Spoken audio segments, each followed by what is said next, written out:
నమస్తే.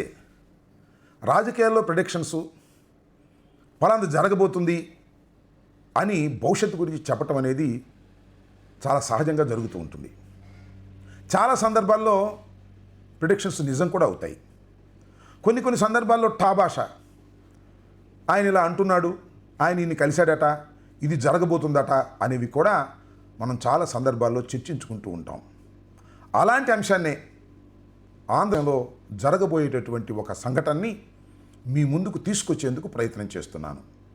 ఇది జరుగుతుందని నమ్మి మీకు చెప్పదలుచుకున్నాను. అది ఏమిటి అంటే, ఈ రాష్ట్ర ముఖ్యమంత్రి నారా చంద్రబాబు నాయుడు గారి కుమారుడు నారా లోకేష్ గారు ప్రస్తుతం మంత్రివర్గంలో సభ్యుడై ఉన్నాడు. అలాంటి నారా లోకేష్ గారు సాధ్యమైనంత త్వరలో ఈ రాష్ట్రానికి ముఖ్యమంత్రి కాబోతున్నాడు. యువరాజుకి పట్టాభిషేకం జరగబోతుంది అనేది నా ప్రెడిక్షన్.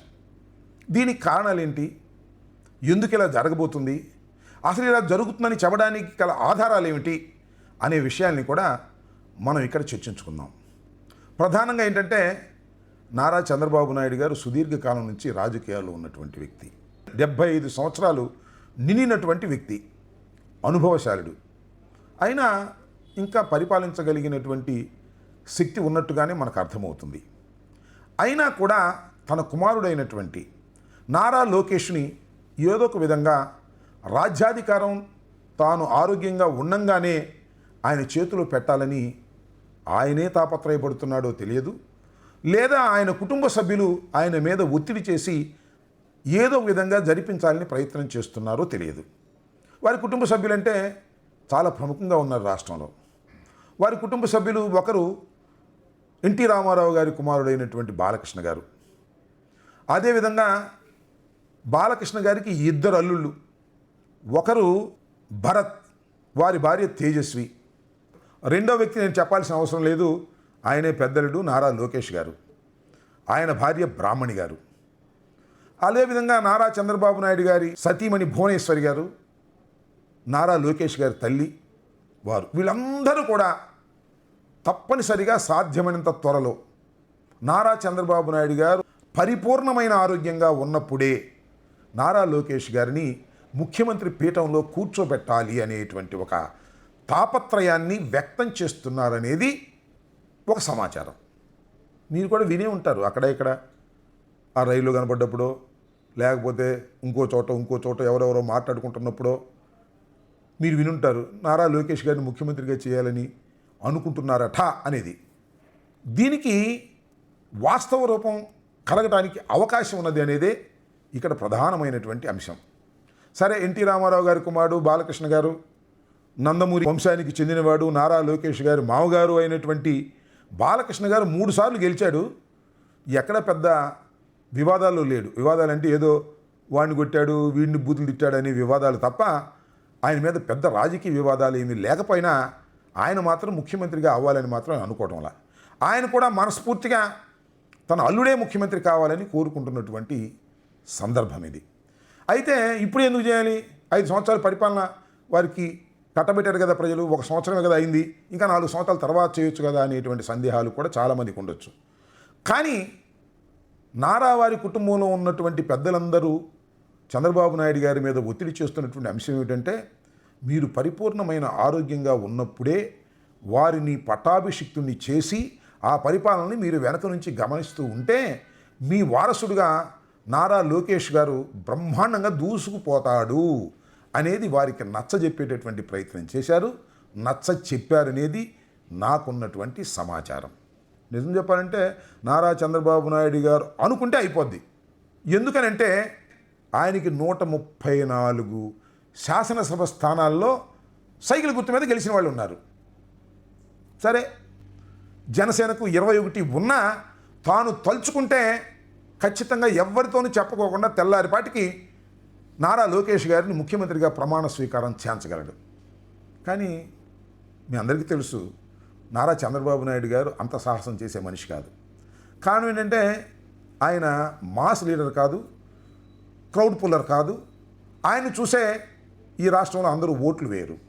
కాబట్టి కూటమిని జాగ్రత్తగా కాపాడుకోవాల్సిన బాధ్యత ఆయనకు ఉంది. కాబట్టి నారా లోకేష్ గారిని ముఖ్యమంత్రిగా చెయ్యాలంటే కూటమిలో ఉన్న వారి అందరి అంగీకారం కావాలి. ప్రధానంగా అందరి అంగీకారం కన్నా భారతీయ జనతా పార్టీ యొక్క అంగీకారం తప్పనిసరిగా కావాలి. భారతీయ జనతా పార్టీ అంగీకారం ఉంటే ఆటోమేటిక్గా జనసేన అంగీకారం కూడా ఉన్నట్టే, కూటమి అంగీకారం మొత్తం ఉన్నట్టే. కూటమి అంగీకారం ఉంటే ఈజీగా పని అయిపోతుంది. కూటమి అంగీకరించే విధంగా చేయటం అనేది చాలా కసరత్తుతో కూడుకున్నటువంటి అంశం. చంద్రబాబు నాయుడు గారు అధికారంలోకి రాగానే ఆయన మొదలెట్టిన ముందు కసరత్తు ఇదే. తన తనయుణ్ణి ఏ విధంగా ముఖ్యమంత్రి పీఠంలో కూర్చోబెట్టాలి అనేదే. దానికోసం కేంద్రంతో మాట్లాడాడు, జనసేనతో మాట్లాడారు, అందరితో మాట్లాడారు. నాకు తెలిసినంతవరకు ఆ కసరత్తు కొలిక్కి వచ్చింది. అదేంటి రాంబాబు గారు కసరత్తు కొలిక్కి వచ్చిందని మీరు ఎలా చెప్పగలరంటే, ఇప్పుడు జరుగుతున్నటువంటి పరిణామాల్లో అక్కడ ఇక్కడ జరుగుతున్న సంఘటనలు మనం ఒకసారి పరిశీలిస్తే మీ మనసు కూడా అర్థమైపోతుంది. అదేంటంటే పవన్ కళ్యాణ్ గారు ఇవాళ ఉప ముఖ్యమంత్రిగా ఉండి తన శాఖ మీద పనిచేయటం కన్నా దక్షిణ భారతదేశంలోనే ఉన్నటువంటి అనేక సమస్యల మీద స్పందించాలనేటువంటి తాపత్రయపడుతున్నారు. ఈ మధ్యన దక్షిణ భారతదేశ యాత్ర కూడా చేసి వచ్చారు, అన్ని గుళ్ళు తిరిగారు. ఆయన సనాతన ధర్మ పరిరక్షణ కోసం ప్రయత్నం చేస్తున్నట్టుగా అన్ని గుళ్ళు తిరిగి సౌత్ మొత్తానికి నేనే నాయకుడిని ఆయనే ఫోకస్ చేసుకుంటున్నాడు. అంటే నేను రాష్ట్ర రాజకీయాల్లో చురుగ్గా ఉన్నా లేకపోయినా కేంద్ర రాజకీయాల్లోనూ దేశ రాజకీయాల్లోనూ కీలక పాత్ర పోషించేటటువంటి దశకి నేను వెళుతున్నాను అనేటువంటి ఒక బేస్ని తయారు చేసుకుంటున్నాడు. మొన్న పిఠాపురంలో ఆవిర్భావ దినోత్సవ సందర్భంగా కూడా ఆయన చేసింది ఏంటో మీరు చూశారు. అన్ని భాషలు మాట్లాడాడు, కన్నడం, తమిళం ఇవన్నీ మాట్లాడి నేను దక్షిణ భారతదేశానికి ప్రతినిధిని అనేటువంటి మాట మాట్లాడుతున్నారు. ఇక్కడ నేను ఎందుకు ఆ ప్రస్తావన చేస్తున్నానంటే ఆయన దేశ రాజకీయాల్లోకి వెళ్ళాలనేటువంటి ప్రయత్నం చేస్తున్నాడనేది ఇక్కడ నేను చెప్పాలనుకుంటున్నటువంటి అంశం. మరి ఆయన దేశ రాజకీయాల్లోకి వెళ్తే రాష్ట్ర రాజకీయాలు ఏమైపోతాయి అనే ప్రశ్నకు కూడా సమాధానం ఇక్కడే ఉంది. అదేంటంటే నాగబాబు గారు ఆల్రెడీ వచ్చేశారు. నాగబాబు గారు అర్ధంతరంగా ఎమ్మెల్సీ అయిపోయారు, మంత్రి కూడా అయిపోతున్నాడనేది రాతపూర్వకంగా ముఖ్యమంత్రి గారు ఇచ్చారు. అంటే త్వరలో నాగబాబు గారు మంత్రివర్గంలోకి వెళ్ళబోతున్నారు, ప్రమాణ స్వీకారం చేయబోతున్నారు. ఇక్కడ గమనించాల్సింది ఏంటంటే నాగబాబు గారు, పవన్ కళ్యాణ్ గారు ఇద్దరు కూడా క్యాబినెట్లో ఉంటారా, ఉండవు సమంజసమా అనేది ఇక్కడ ప్రశ్న. నేను అందుకే ఇక్కడ చెబుతున్నది ఏంటంటే నారా లోకేష్ గారిని రాష్ట్ర ముఖ్యమంత్రిగా చేస్తే పవన్ కళ్యాణ్ గారు ఉప ముఖ్యమంత్రిగా ఉండటం సమంజసం కాదు. ఉంటే జన సైనికులు అందరూ ఒప్పుకోరు, కాపులైతే తిరస్కరిస్తారు. అందువల్ల ఈయన దేశ రాజకీయాల్లోకి వెళ్ళిపోతాడు. కేంద్ర రాజకీయాల్లోకి వెళ్ళిపోయి ముఖ్యమంత్రి కన్నా చాలా గొప్పవాణ్ణి అనేటువంటి ఫోజ్ ఇచ్చే ప్రయత్నం భారతీయ జనతా పార్టీ చేస్తున్నది అనేది నా అభిప్రాయం. దానికోసమే ఈ బేస్ అంతా తయారు చేస్తున్నారు. త్వరలో జరగబోయేది ఏమిటి అంటే నారా లోకేష్ గారు ముఖ్యమంత్రిగా ప్రమాణ స్వీకారం చేయటం, చంద్రబాబు నాయుడు గారేమో రాష్ట్ర రాజకీయాల నుంచి కేంద్ర రాజకీయాలకు వెళ్ళడం, దానితో పాటుగా పవన్ కళ్యాణ్ గారు కూడా ఉప ముఖ్యమంత్రిగా రాజీనామా చేసి కేంద్ర రాజకీయాల్లోకి వెళ్ళడం, ఆ స్థానాన్ని నాగబాబు గారు ఉప ముఖ్యమంత్రిగాను మంత్రిగాను ఉండి జనసేన పార్టీని కాపాడుకోవటం. జిలా ఒక అంగీకారం జరిగింది అనేది నాకున్న బలమైనటువంటి సమాచారం.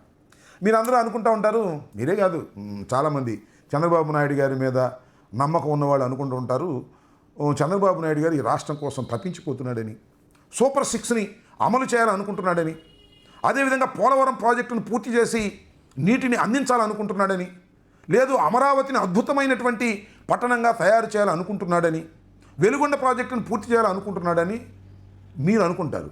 ఆయన ముందున్ని ఇవేమీ కావు. ఇవన్నీ పత్రికల్లో మాత్రమే, ఉపన్యాసాల్లో మాత్రమే చెప్పేటటువంటి అంశాలు. ఆయన ముందున్నది ఆయన కుమారుడైనటువంటి నారా లోకేష్ని ముఖ్యమంత్రిగా చేసి తన వారసుడిగా చేసి తెలుగుదేశం పార్టీ మొత్తాన్ని ఆయన చేతుల్లో పెట్టాలనే తాపత్రయం తప్ప మరొకటి లేదు అనేది మీరు ఇక్కడ కాస్త ఆలోచిస్తే గమనించగలుగుతారని నేను భావిస్తా ఉన్నాను. అయితే ఇక్కడ ఒక అంశం కూడా మనం చర్చించాలి. నారా లోకేష్ గారు మరి ఈ ఇంత చిన్న అనుభవంతో ముఖ్యమంత్రిగా పనికొస్తారా, ఈ రాష్ట్రాన్ని పరిపాలించగలడా అనేది ఒక ప్రశ్న. వాళ్ళ ఉద్దేశం పరిపాలించగలడనే, వారి కుటుంబ సభ్యుల ఉద్దేశం పరిపాలించగలడనే. కానీ నారా లోకేష్ గారు ఎలా వచ్చాడో రాజకీయాల్లో మీరు చూడండి. ఆయన ఎమ్మెల్సీ తీసుకుని మంత్రి అయ్యాడు. ఎమ్మెల్సీ తీసుకుని మంత్రి రాష్ట్ర వ్యాపితంగా తిరిగాడు, రాష్ట్ర వ్యాపితంగా తన పలుకుబడి పెంచుకోవడానికి ప్రయత్నం చేశాడు, ఆఫాస్ పాలయ్యాడు. అప్పుడే ఆయనకి మంచి పేరు కూడా వచ్చింది. దాన్నే పప్పు అన్నారు. ఎందుకంటే అడ్డదారిని వచ్చి అమాంతరం ఒక శాఖ తీసుకొని ఆ శాఖను సక్రమంగా పరిపాలించలేక, మాట్లాడడం కుదరక, తప్పులు దొర్లించుకొని ఒక పప్పుగా ఆయన పేరు ప్రఖ్యాతులు గడించినటువంటి అంశం మీ అందరికీ తెలుసు. ఆయన పరిపాలన అయిపోయిన తర్వాత జరిగిన ఎన్నికల్లో తెలుగుదేశం పార్టీ కేవలం 23 సీట్లకు పరిమితమై ఘోరంగా ఓడిపోయింది. ఆ ఘోరంగా ఓడిపోవడానికి ఉన్న అనేక కారణాల్లో నారా లోకేష్ గారు అర్ధంతరంగా మంత్రి కావటం, దుడ్డిదోవన రావడం కూడా ఒక కారణం అనేది విశ్లేషకుల అభిప్రాయం. అయితే నారా లోకేష్ గారు ఆ తర్వాత పాదయాత్ర చేశారు, అపోజిషన్లో పోరాడారు. ఆయన ఇప్పుడు చాలా మార్పు వచ్చింది, ఆయన అద్భుతమైనటువంటి నాయకుడిగా తయారయ్యాడనేది తెలుగుదేశం పార్టీలో ఒక వర్గపు అభిప్రాయం. ఇది నిజమైన అభిప్రాయం కాదని నేను ఈ సందర్భంగా చెప్పదలుచుకున్నాను. ఎస్, ఒక్క విషయాన్ని మనం ఒప్పుకోవాలి, పప్పు కన్నా కొద్దిగా బెటర్ అయిన మాట వాస్తవం. ఎందుకంటే అపోజిషన్లో ఉన్నారు, తర్వాత మంత్రి అయ్యాడు, ముఖ్యమంత్రి అయ్యాడు, వాళ్ళ నాన్నగారు గెలిచాడు మంగళగిరిలో అన్నిటికన్నా ముఖ్యంగా.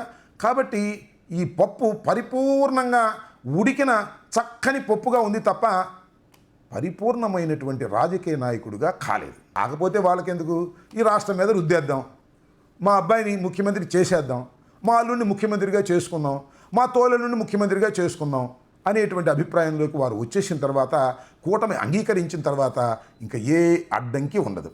చివరికి మీ అందరికీ తెలుసు, పురంధరేశ్వరి గారు, దగ్గుపాటి వెంకటేశ్వరరావు గారు వీళ్ళు కూడా పూర్వం వ్యతిరేకంగా ఉండేవాళ్ళు, వాళ్ళు కూడా కాంప్రమైజ్ అయిపోయారు. లోకేష్ గారు ముఖ్యమంత్రి అవడం కోసం వారు కూడా శ్రమించడానికి, వారు కూడా ఈ అంగీకారంలో పాత్ర వహించడానికి సిద్ధపడ్డారు, వారు పాత్ర వహించారు. ఇది జరిగినటువంటి సంఘటన. ఎప్పుడైతే కూటమి అంగీకారం పూర్తిగా తెలిసినప్పుడు, వారు స్విచ్ చేసినప్పుడు ఇది జరగబోతా ఉన్నది అనేది నాకున్నటువంటి అభిప్రాయాన్ని మీ ముందు వ్యక్తం చేస్తున్నా.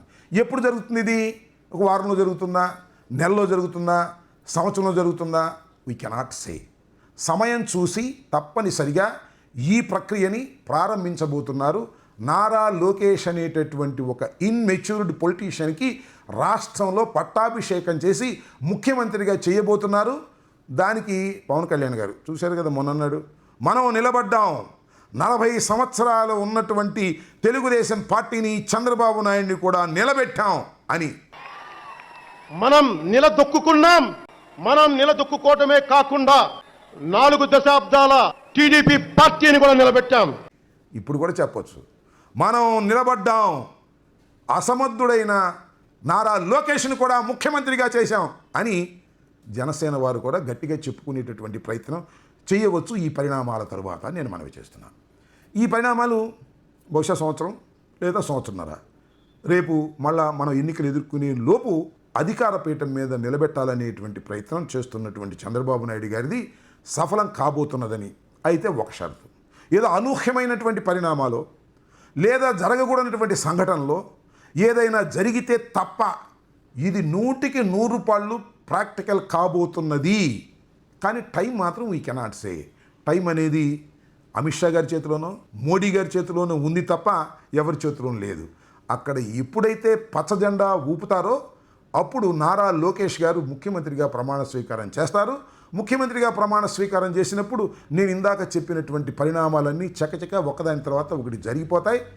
చంద్రబాబు నాయుడు గారికేమో ఆయన చాయిస్, గవర్నర్గా వెళ్తాడా, లేకపోతే కేంద్ర మంత్రిగా వెళ్తారా, లేదా రెస్ట్ తీసుకుంటూ నారా లోకేష్ గారికి ప్రధాన సలహాదారుడిగా ఉండి వెనక నుంచి ప్రభుత్వాన్ని నడుపుతాడా, లేక హాయిగా విశ్రాంతి తీసుకుంటారా అనేది that is left to his choice. ఎందుకంటే ఇవాళ మోడీ ప్రభుత్వం చంద్రబాబు నాయుడు గారి బలం మీదే ఆధారపడి ఉన్నది కాబట్టి పరస్పరం ఒకరికొకరు చర్చించుకొని అంగీకరించుకొని వెళ్ళేటటువంటి పరిస్థితి ఉన్నది. కాబట్టి నారా చంద్రబాబు నాయుడు గారు చెప్పినటువంటి పనులు కానీ, ఆయన కోరికలు కానీ తీర్చడానికి భారతీయ జనతా పార్టీ సిద్ధం కాక తప్పనటువంటి పరిస్థితులు ఉన్నది. కాబట్టి ఇది త్వరలో కార్యరూపం దాల్చబోతున్నదని తెలుగు ప్రజలందరికీ నేను సవినయంగా విన్నవించదలుచుకున్నాను. ధన్యవాదాలు. Stay aware, stay bold.